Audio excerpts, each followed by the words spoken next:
அனைவருக்கும் வணக்கம். Jaganathan KTV school YouTube channel. நம்ம சேனலில் உயர்கல்வி அட்மிஷன் மற்றும் வேலைவாய்ப்பு தகவலாம் பார்த்துட்டு இல்லைங்களா. அந்த வரிசையில் இந்த வீடியோவில் டிஎன்ஐயோ அண்ட் அண்ணாமலை யூனிவர்சிட்டியில் ரேங்க்கு மெரிட் லிஸ்ட்டு ரிலீஸ் பண்ணிட்டாங்க. அதில் நம்ம ரேங்கெல்லாம் அனலைஸ் பண்ணிகிட்ருக்குறோம். எவ்வளோ பேர் என்ன கட் ஆஃபில் இருக்காங்க, கம்யூனிட்டி வைஸ் என்ன அப்படிங்கிற விஷயம்லாம் பேசிகிட்டு இருக்கிறோம்.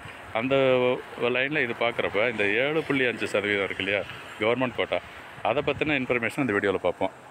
இதுவரை நம்ம சேனலை சப்ஸ்கிரைப் பண்ணலாம் பண்ணிவிட்டு இந்த மாதிரி தகவலெல்லாம் ஷேர் லைக் பண்ணுங்கள். மறக்காமல் அந்த ஆல் நோட்டிஃபிகேஷன் பில் பட்டனே ஆன் பண்ணுவீங்க. இந்த அப்டேட்லாம் உடனுக்குடனே தெரிய வரும். அதுக்காக தான் நான் ஆன் பண்ண சொல்கிறது. ஓகேங்களா.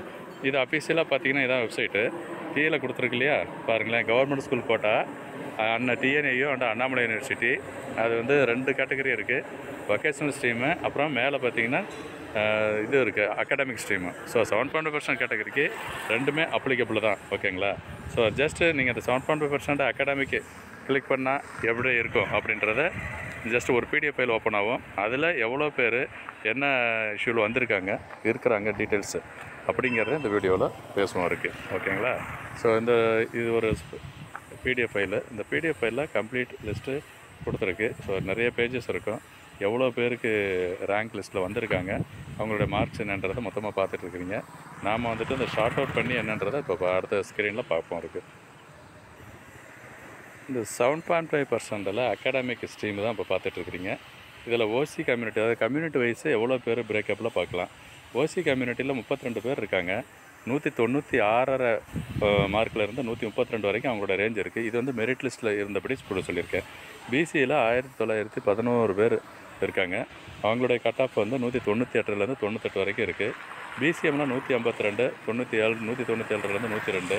இந்த மாதிரி வரிசையாக பார்த்திங்கன்னா எஸ்டிக்கு பார்த்திங்கன்னா 322, 190.5லேருந்து கடைசியாக 90.5 வரைக்கும் அவங்க மெரிட் லிஸ்ட்டில் இருக்காங்க. ஸோ மொத்தமாக 9135 பேர் இந்த 7.5% அகாடமிக் ஸ்ட்ரீமில் கம்யூனிட்டி வைஸ் இப்போ இருக்கிறது. டோட்டலாக 9135 பேர் இருக்காங்க. அதை கம்யூனிட்டி வைஸ் பார்த்தோம். ஓகேங்களா. 7.5%. சரி, இப்போ இது வந்து மார்க்கு படி ஒவ்வொரு மார்க்லேயும் டோட்டல் அப்ளிகன்ஸ் எவ்வளோ இருக்காங்க அப்படின்றத ஒரு இன்ஃபர்மேஷன். 200 மார்க்கில் பார்த்தோம்னா 200க்கு 200 யாருமே இல்லை இந்த கேட்டகரியில். 199லேருந்து 195 வரைக்கும் பார்த்திங்கன்னா 98 பேர் இருக்காங்க. 194லேருந்து 90க்கு பார்த்திங்கன்னா 312 பேர் இருக்காங்க. அடுத்து பார்த்திங்கன்னா இந்த மாதிரி ஒவ்வொரு லைன்லையும் செக் பண்ணும் பொழுது ஸோ ஓவராலாக இப்போ பார்த்திங்கன்னா 9135 பேர் தான். இந்த கேட்டகரி வைஸ் 150க்கு மேலேயே கிட்டத்தட்ட 4000 பேருக்கு மேலே இருக்காங்க. 150 மார்க்குக்கு மேலேயே 4000 பேர் இருக்காங்க. இந்த சீட்டுன்னு பார்க்குறப்ப சம்திங் 1100, 150 அந்த மாதிரி தான் இருக்கும். அவ்வளோ கூட கிடையாது. 7.5%னா உங்களுக்கு எவ்வளோ வரும், கிட்டத்தட்ட ஒரு 350 to 400 சீட்ஸு அந்த மாதிரி தான் இருக்கும் ஓவராலாக. ஓகேங்களா. அப்போ இவ்வளோ பேர் அப்ளை பண்ணிருக்காங்க. அவ்வளோ பேருக்கும் ரேங்க் லிஸ்ட் வந்தாச்சு. ஸோ ஒவ்வொரு மார்க்லையும் எவ்வளோ பேர் இருக்கான்றதை சொல்லியிருக்கோம். இன்னும் அடுத்தடுத்து வர வீடியோவில் அந்த கட் ஆஃப் எப்படி இருக்கும், இப்போ சீட்டு பாசிபிலிட்டி எப்படி அப்படின்ற விஷயத்தெல்லாம் சொல்லான்னு இருக்கேன். சேனலை சப்ஸ்கிரைப் பண்ணி வச்சுட்டு ஆல் நோட்டிஃபிகேஷனை ஆன் பண்ணி வைங்க. தேங்க்யூ.